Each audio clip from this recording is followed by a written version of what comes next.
So welcome back. Today we definitely have something different and something that may actually sweep you off your feet. A road sweeper, or a link and sweep as they call them. A box and sweeper all in one unit. The last year and a half I've been peeping on Dundee back and forth every so often and seeing would one ever pop up close to me that wasn't in too bad a condition. So I was looking at a few different types of ones over the last couple of years. I actually had one out here, I only left it back today. I didn't have any footage of using it. It was onto the front forks, just by lifting and lowering your front forks and sweeping an area. It worked really well, but it wasn't going to do what I wanted to do, and that was to actually sweep the stuff up and collect it and fit to dump it out of the way. And they also were quite expensive for something you'd have to sweep just into a pile and then have to come along and then lift it afterwards. This hopefully will sweep the stuff up into the box and then I'll be fit to go along and dump it wherever I like. I looked at a few then that go on the front loader, but again very expensive, would cost more than double of what I paid for this, even with the bit of work that I'm going to do to it now before to get it ready. And I seen this pop up on the internet for sale, and it was about 20 minutes from my house. Actually a place called Kingscourt, if you ever heard tell of it. It's in County Cavan as well.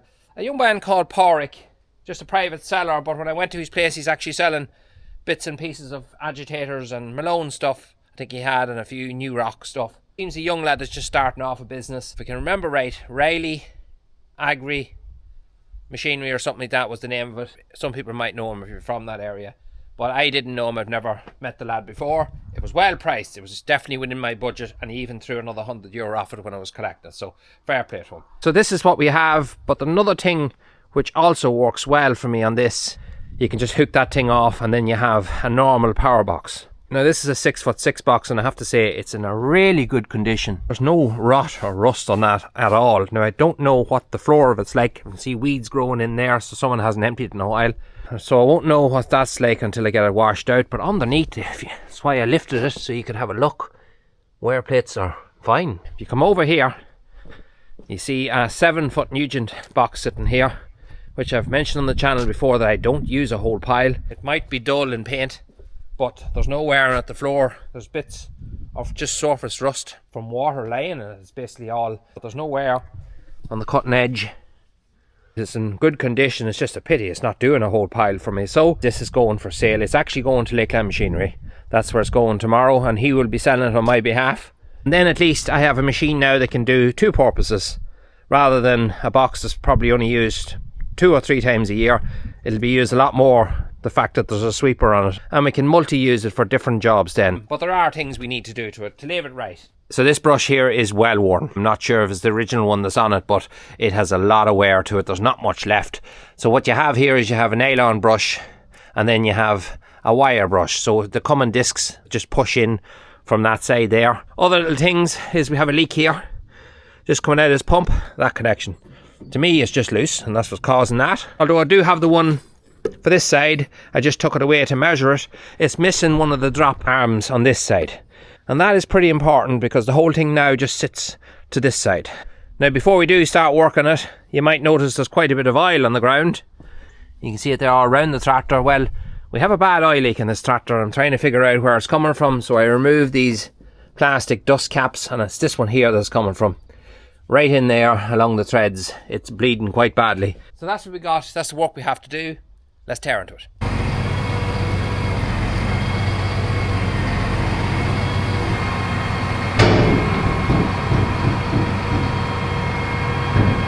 This is the guy we're going to start taking off first. Last night I had a bit of a crack with this and I washed it all down.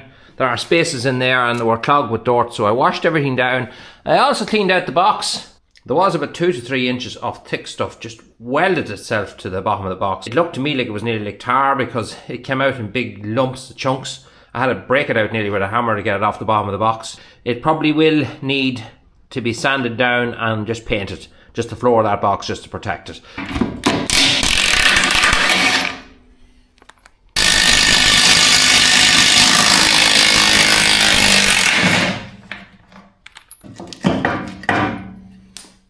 So I'm told I'll have to replace this bearing because apparently they're a devil to get off. We have got a new bearing for this, so I'm not too worried about it. But I do want to get these 2 bolts out here now first.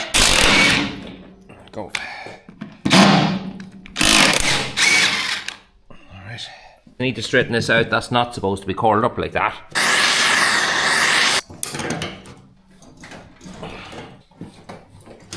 There we go.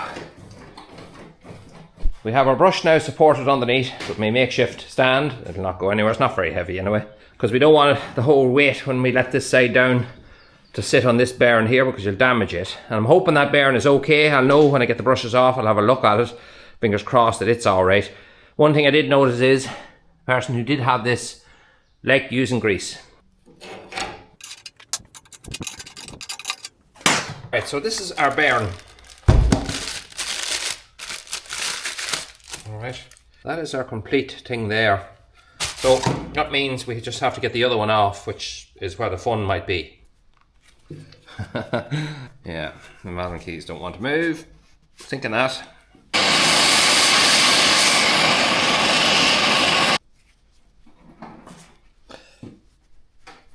Not gonna move.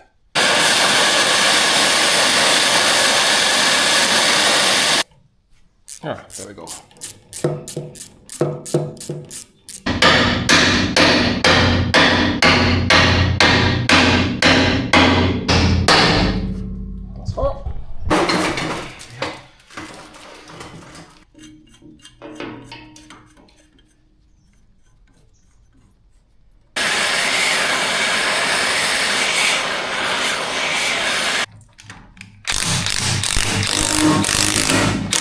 I don't believe it.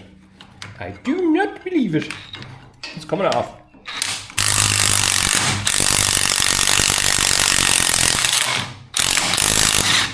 You cannot beat owning a set of pullers. The best thing you'll have in your workshop. There's always going to be wire and stuff lapped around these things. Kind of inevitable.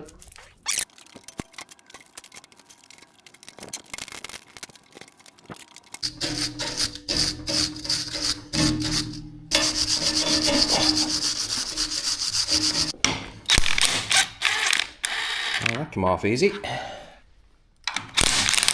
So far this yoke is not fighting us.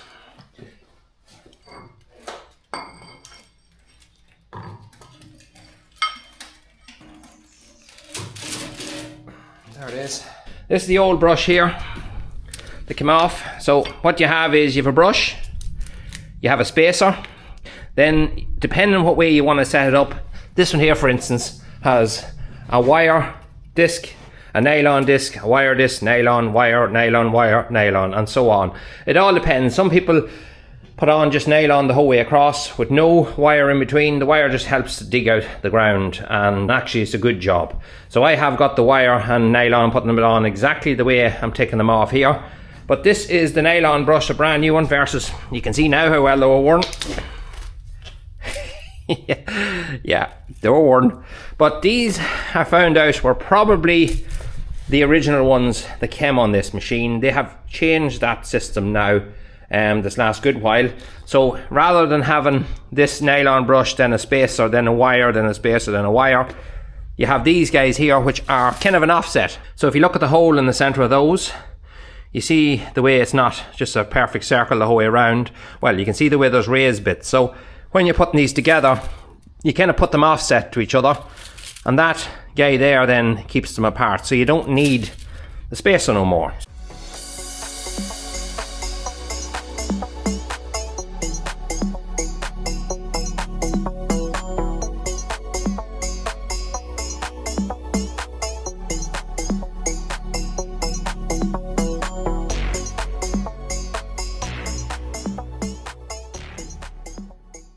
Half an hour took to get all that scrap or brushes, whatever's left of them, off this. And there is what the inside of this looks like. I just have to come in here and remove some of the steel that's jammed between these two ends here.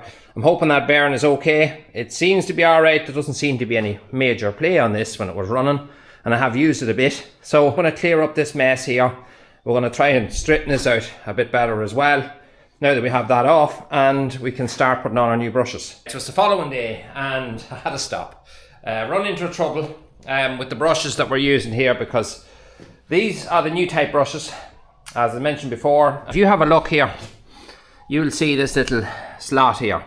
That little slot is supposed to fit right in there, and that stops the brush from spinning on the shaft. Now I can put that on and it will go on, But if you look now when it's in, look at the amount it's catching there. It's nearly nothing. As soon as I start to use that, that tip is going to just completely shear off and that brush is going to spin to that shaft. So I brought them back yesterday to the guy I bought them off. I have a couple that I still have to bring back here. I just left them behind by mistake. But these are the new wire brushes.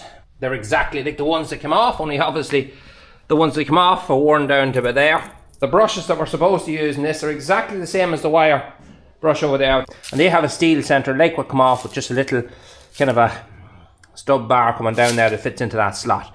These are the right brushes. So now that we have that all sorted, we can start putting her back together again. I did do a bit of work on this last night. We straightened this out and I put a coat off. I think that's Amazon green from his spreader, I think, that I got. We've got 2 hours today to spare to work on this, so let's get after it.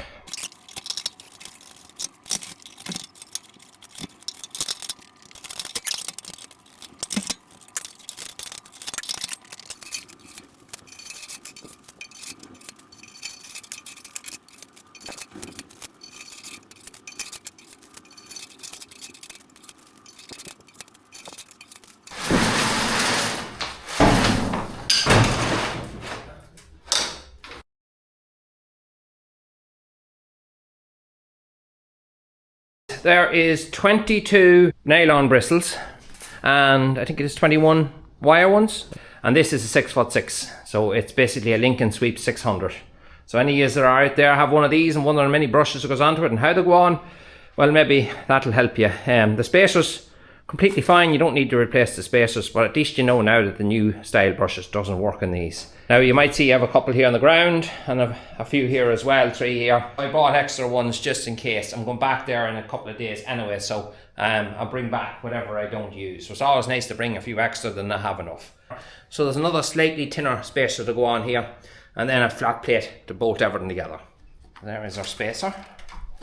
Right, so just our plate on. So I painted everything last night. Not that it makes any real difference or anything, but it looks like we did something to it. Putting on new bolts here as well, and new split washers.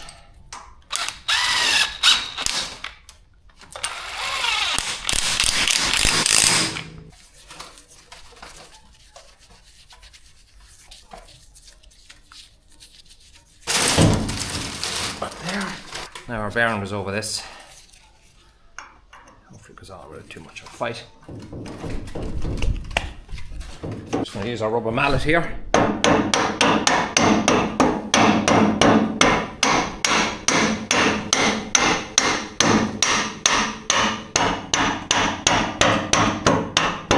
So I'm not going to go in the whole way, I'm going to allow the bolts to pull the bearing in. That's one. Push this one up.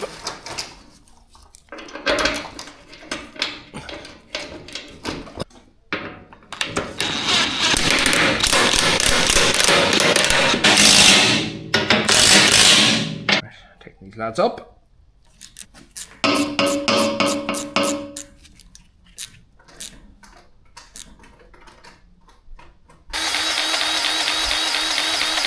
So we've a bit of red paint laying around the place. Just put on this cover last night too. I was getting carried away with my painting skills.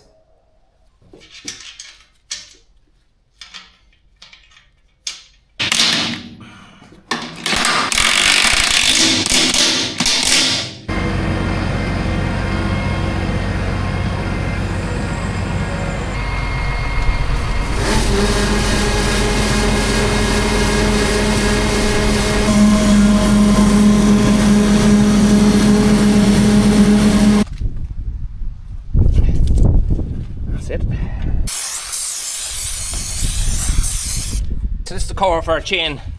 Now it sits underneath here, but the bolts weren't really in it when I bought it and it was rattling all over the place, so I took it off, but I'm going to put some new bolts in it and hopefully it'll hold. Just hoping the threads aren't messed up.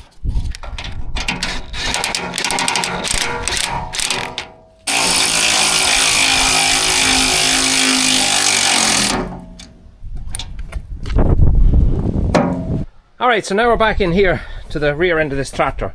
So this is the one here that's leaking quite badly and it's running down this back pipe. This one here got a little bit of a bend a while back, a good while back. You can see where it got hit here. Let's take it off first and see, is it just leaking here on the threads. There we go. It is loose and it is twisted. You can see the way them threads are twisting away to the right hand side there. So yeah, it's not getting a proper seal. A couple of hours later and we have a brand new piece here to put in. Okay. Alright, now that we have the hydraulics fixed, we have our brushes on, we have our guards all fitted. I was up getting the hydraulic fits for the hour and to James Carroll. And I got him to give me a piece of this box, 40mm box here. It's heavy duty stuff. And I got him also to bore the holes in it because his machine is much more accurate for doing that right. Drilling that stuff would have been quite difficult for me because that's heavy duty stuff. It's thicker. I would have probably went through a lot of drill bits trying to get that done. So him doing that for me was great. It just saved me a lot of work. I left this longer because I'm going to do a wee modification on these compared to the way they come from the factory, just to sit on the lip of the box. I don't particularly like that.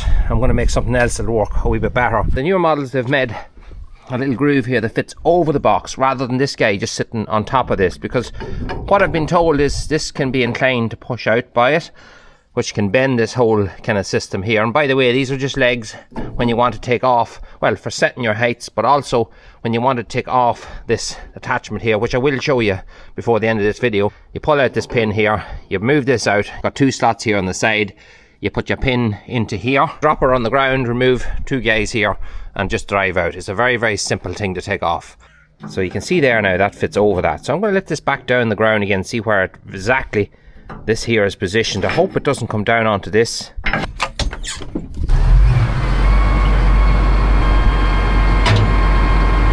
Oh, right. So it does sit here. I was hoping it would sit further back. I have to cut this side here off this. It's more on the inside I'm worried about. I don't want it moving outwards. It can't really move inwards with this plate. So I may have to just groove this guy out.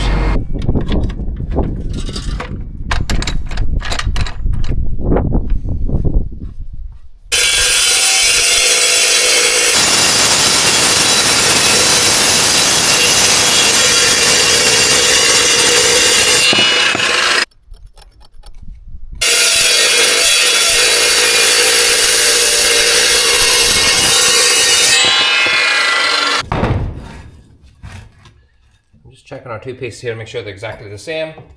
But that's what I'm talking about putting on this. So this will sit over the box edge and just mean it can't move from side to side. Simple little fix, but will make a big difference.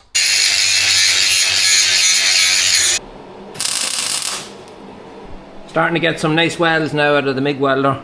The only thing I have to start improving on is matching wire speed and voltage. Getting used to matching the two and getting just the right consistency. I'm still well off on that, but getting better.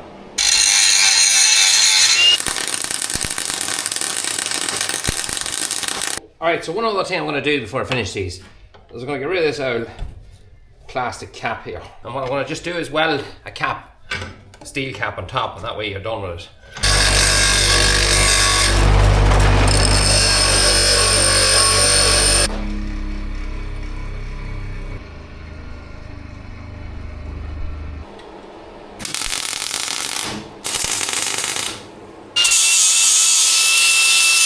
So there is what I'm talking about.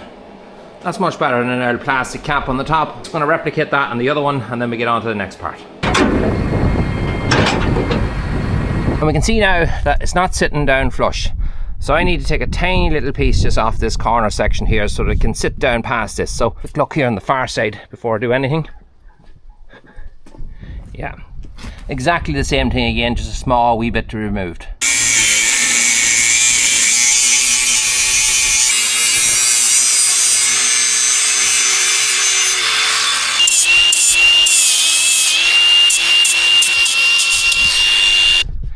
Well, that's what we're talking about right there, nice and flat, sitting in a spot now, and that can't move from side to side.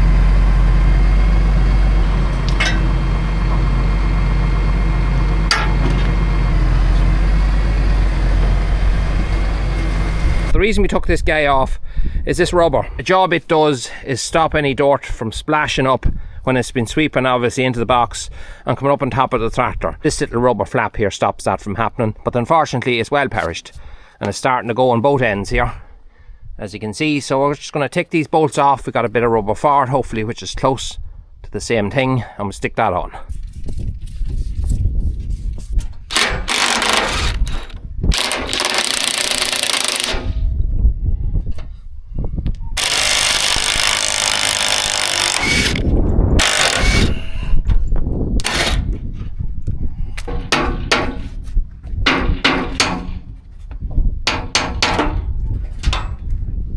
Alright, so here's a roll of stuff we got here. It's about a foot too short, but I don't mind putting a little overlap on it if I have to.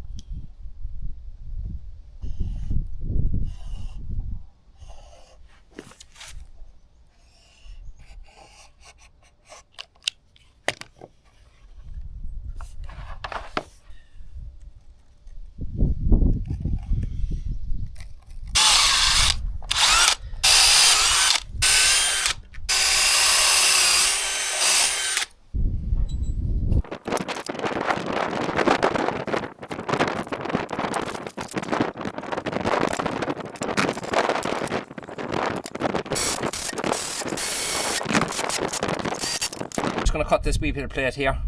I'm going to put a piece in on both sides, act like a large washer. That way it's just crushing these two together and they're not going to be fit to really, well, flop in and out like that. If you put a bolt in, it's just going to push through eventually, but a plate like that there should last a lot longer.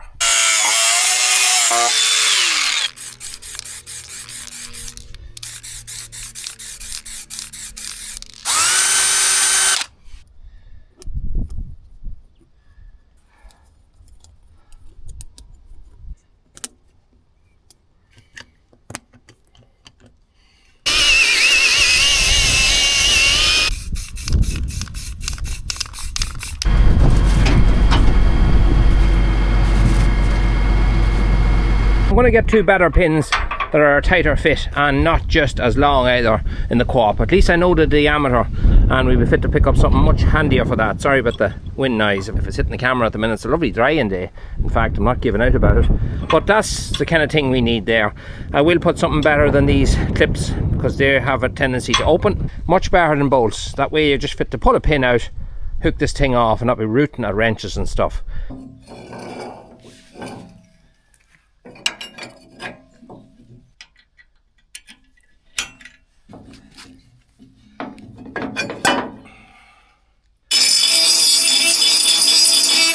Grease.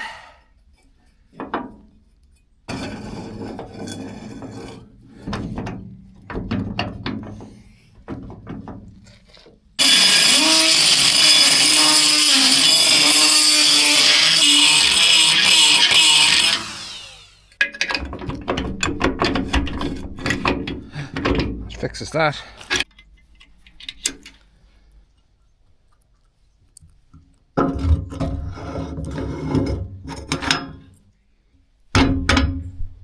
That's them.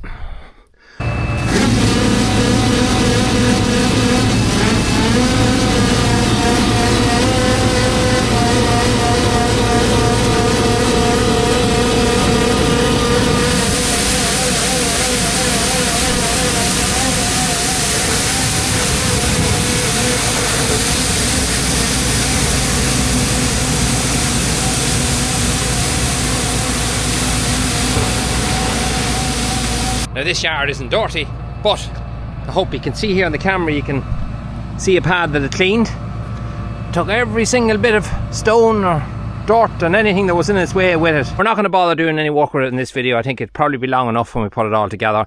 So we'll skip that until the time comes when we actually do need to use it. So the idea of looking for one of these originally was not really for cleaning the yards at all. It was actually for cleaning this pass here that comes across here where the cows come in and out of. Now, at the moment, because the weather has actually dried up quite a bit, everything is tramped into the ground with the weight of the tractors and stuff, so you're not going to sweep anything. But when that lane gets wet, it gets very dirty.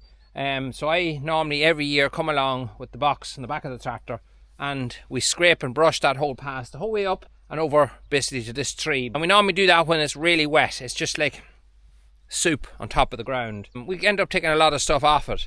If we don't do that, what happens is that stuff, when it gets kind of semi-dry, it becomes very, very sticky. And walking up and down from our yard here, around the back, drawing bales over and forth, and even when we're going to the co-op, anytime we're driving down and around the yard and down past the house, we're bringing that down the tyres of the tractor. So that's why I do clean it, to stop that from happening, and that fixes that problem. But it's another job that we have to do, and I always thought about getting something like this here to help us with that. We can clean our lane coming up to the house if we're doing any hedge trimming or anything like that. We can also clean around the silage pit when the silage pit is opened. And also when we put our cows over to the other farm, it gets quite dirty at the bottom of our lane, just on our own lane where we're going out. And it'd be nice to be able to come down every so often, just sweep the lane really quickly, keep the lane clean. Anyway, that is our sweeper all set up ready to work. I'm getting ready now to start setting up for hedge trimming. See you next one.